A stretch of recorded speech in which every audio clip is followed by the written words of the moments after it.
The first face that met mine as the paramedics lifted me from the stretcher was Vera Langbrassi, brunette bob, swaying oversized aviators, glinting, yelling at the crew like they'd be insulted. Her bloodline, her favorite Audi, hung off the curb, crumpled like a busted soda can, dignity as dented as its fender. She took up the emergency lane, complaining about her Bloody Marys going flat, while I bled blood trickling from a cut on my forehead, gravel digging into my hands. She was going to learn a tough lesson in blocking emergency services. One I'd barely lived to see. How'd this play out legally, and how'd she avoid every blinding warning sign? Let's rewind. It was a wet Sunday morning in Willow Bend, a neighborhood where conformity poured 2 flower pots on each porch. Beige sight as far as the eye could see. Birds tweeted half-heartedly. My daughter Zoe blasted synth pop through her earbuds, and I nursed a dull regret from scarfing late-night leftover chili fries at 2 a.m. that should have been the day's worst transgression, but fate, or perhaps bad tacos, had other designs: internal bleeding and a confrontation with a neighborhood thug whose spatial awareness was on par with blindfolded toddlers. I'd had minor surgery the week before. Nothing showy, just a routine repair. The doc told me it would have remained routine if I hadn't opted to play dangerous games, suburban soldier trudging the garbage can to the street to show I wasn't the useless lump. I'd felt like post-op, one step off the porch. A queasy pop shattered my side, and down I went, lights fading, body crumpling like a cheap tent. Zoe, my 16-year-old coffee addict, sprang into action, dialed 911, swung open the gate, waved the ambulance down with the intensity of a drill sergeant. What none of us could have predicted was Vera's Audi sprawled down the emergency lane, like a throne straight where assistance needed to roll in. Vera spoke loudly enough to shake windows, flanked by her brunch spot, and matching flower print scarves was taking selfies beneath a no parking emergency. Access-only signs she treated like it was abstract art. The ambulance sped up, lights flashing, horn blaring, and collided with her blockade. Paramedics jumped out. "Courteous at first, ma'am. We have to ask you to move bite of her kale and quinoa scone," Vera growled. 10 minutes. "I'm done with brunch, you can wait." I was half awake, her ridiculousness seeping through the fog like a fever dream. Zoe pleaded with the EMTs, rationalized. Vera swatted them off. "My Audi's spotless, your gear's not touching it," gear like my lifeline. My eyes swam, dark peripheries encroaching. But I got the lead paramedic, a stocky man with a buzz cut and a fuse shorter than a matchstick. Grumble about clearance procedure. "No more, Mr. Nice." "What are you doing?" Vera shrieked as they climbed back in. Engines growled crunch. They rammed her Audi just enough to shove it aside. Tires squealing metal, scraping curb. Vera wailed like they'd torched her wardrobe. Zoe clapped like it was a halftime show. They scooped me up, sirens howling. I blacked out before the first corner. I woke in the ER, stitches tugging my scalp, a doc murmuring, "I dodged a grim fate by minutes 10 longer and I'd have been a goner due to Vera's brunch plans." You'd think she'd experience a pang of shame. Perhaps knock on my door with a "sorry you almost died" card. Nope. Following day from my hospital room. My phone buzzed. Neighborhood app alert. Local man fakes collapse to attack my luxury vehicle.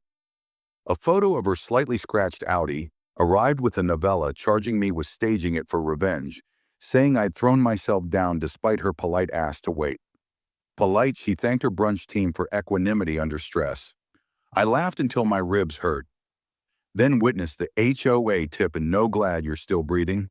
Just a notice: don't rile board members like Vera's sister-in-law to President Mr. Hargrove. I'd seen foolishness in my former city code. Enforcement days busted illegal talk. Easy's find a guy for a kayak in his kitchen. But brunch is a weapon unexplored home. 3 days later, stitched and simmering. I received an HOA violation in my mailbox disturbance and damage to community property. Vera's bumper, a $500 remediation donation, was recommended for her emotional distress. This wasn't just Vera, it was a stacked game. The HOA, her stronghold, time to stand up. I began subtle studied bylaws, pored over city ordinances called old acquaintances. Cracks surfaced quickly: that emergency lane, a fire access corridor required in a 5-year-old zoning addendum, unobstructed at all times. Violations call for review. Vera stunt was a legal landmine. The board Vera chaired community events, siphoning a discretionary fund. Like the 2,400 spring hospitality draw, suspiciously connected to her brunches. I located Mr. Tate, a former board member who'd fled the chaos over coffee. He unloaded Vera ruled with fines and apps, smear campaigns, enemies folded or ran. I assembled a dossier, post notices, receipts, timestamps, ironclad Vera up the ante giving a healing brunch, her Audi shrouded in flowers, like a war hero's coffin, spouting unity while passing a petition to censure me for interrupting peace. I saw from my porch ribs pounding. Planning a city safety audit loomed my ace one-block lane. One overreaching HOA, and Vera's reign could break her. Leaned harder flyers for a spring brunch. Extravaganza mimosas, healing littered Willowben. Rules are damned, I waved as she strutted by her smirk, oozing triumph. I zapped off emails to the fire marshal code. Enforcement, a council pal framed as safety. Not spite, hers lane block, almost killed me. Cold fact, Vera threw up a brunch parking only sign gold on pink taunting from my window inspection day broke. I nursed coffee, eyeing her setup. Chairs, arches, and forbidden propane heater. Humming jazz drifted as her crew expanded. Then the convoy came in flames.